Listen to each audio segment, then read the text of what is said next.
Hey guys, what's up? It's Sid here and today we're checking out one of the most affordable yet surprisingly good looking phones out there. A super budget phone from Xiaomi at 3,800 pesos, the Redmi A5. Honestly, I'm excited to check this out and see how it actually performs in real life. So yeah, welcome to my channel and let's talk tech.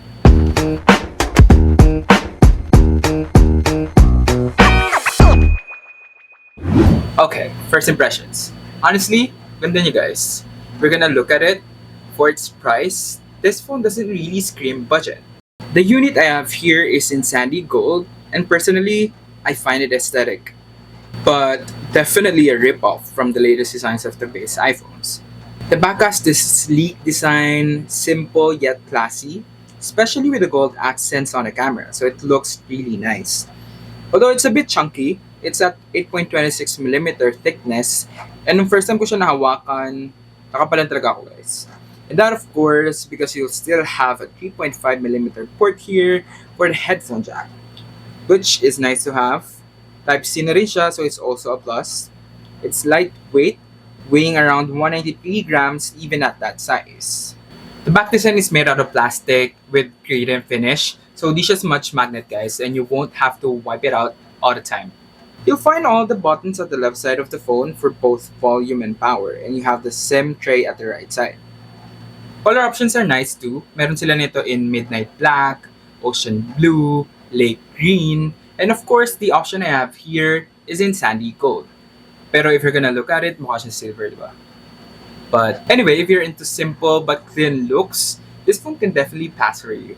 And speaking about display, this phone has a 6.88 inches large screen display, and this is where you'll start to see the compromise of it being a budget phone. First, you'll notice here that it still has a teardrop notch for its front-facing camera. It's sad because it's definitely behind the times already and the chin is quite thick. But again, this is at 3,000 pesos lang, no? So I guess not so bad na rin.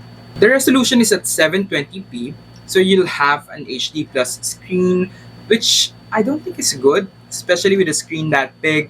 You'll definitely notice a few pixels from time to time. Brightness is up to 450 nits with a refresh rate that is up to 120 Hz. Right? 120 Hz at this price range, definitely a thumbs up. Now let's talk about the hardware and performance. Under the hood, we've got a Unisoc T7-250 processor, and depending on the variant, you get up to 4 GB of RAM plus 128 GB of storage with memory extension. Translation, well, kind of basic stuff.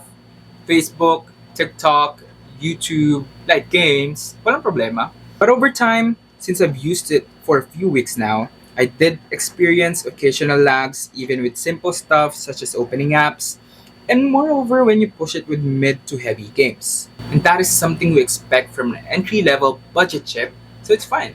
It's what we get for the price we paid for, right? Meron siyang side fingerprint sensor sa power button niya, which I think is snappy and very responsive. Meron siyang haptic feedback whenever you use it, so it feels punchy. Dual SIM na rin siya that supports up to 4G plus a micro SD card slot. It features a single mono loudspeaker, not a stereotype, so don't expect any good quality audio from this device. But alternatively, since my 3.5mm jack naman siya, you could just plug it to a loudspeaker or any wired headphones. Now, the cameras. Looking at the layout of the rear cameras, it seems that there's a dual camera that you can use, right? Well, quick heads up. Isa lang siya guys. You've got a 32 megapixel main shooter and an auxiliary lens here, which is a dedicated sensor for specific effects like background blur, so di siya yung typical dual lens setup that you can switch to. For the front camera, you've got an 8 megapixel selfie camera. Both the rear and the front supports HDR mode, portrait mode, and the night mode with video recording up to 1080p. My thoughts? Well, come on guys, you should know what we're paying for. In good lighting, you get decent photos, perfect for quick snaps, whether that's food, the scenery, or any random objects. Good enough for the price. For the video, honestly, I'd say it's bad. Very shaky, and the quality, I don't really see it. I'm not a fan. but at least it's there. It's working. Better than none, right? Now, one thing I really like about this phone, it's the battery. It has a 5200 milliampere battery, which seriously is a beast. At this price, you get a phone that lasts for an entire day, which I think is a good value for money. Using it for a few weeks now, I've used this for an entire day for media consumption, calls, music, and still had juice left.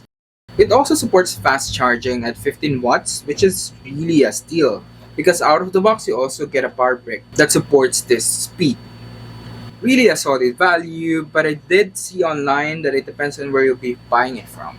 So again, the Redmi A5 sits around 3,000 to 4,000 pesos, depending on where you buy it. Honestly, considering the price, sulit na for me. For someone on a tight budget, student, parent, or pang extra phone, it's definitely worth it.